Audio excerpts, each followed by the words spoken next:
सानसेयारि बड'सा खौरांलाइनि दिनैनि थामहिनबा 24 आगस्तनि बिसानाव फारियै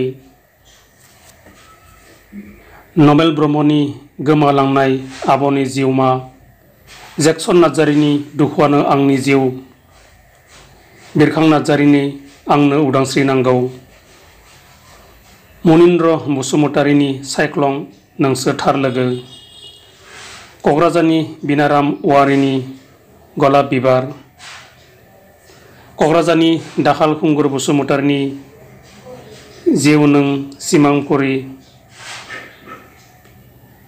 पृथिबि ब्रह्मनि गोदान मुगानि बर' फरायसा,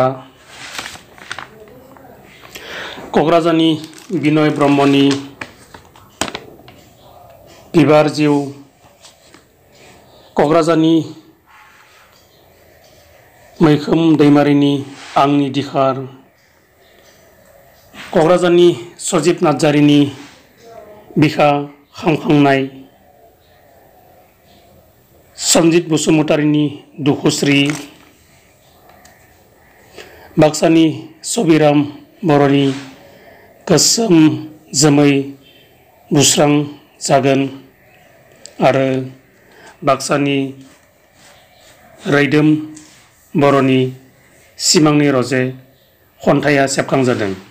मिजिंथिबायदि सानसेयारि बड'सा खौरांलाइयाव नोंथांनि बेसेन बरा लिरथिखौ अराय दैथायहरबाय थागोन आरो सानसेयारि बड'सा खौरांलाइखौ अराय अनसायलांबाय थागोन। गोजोन्थों।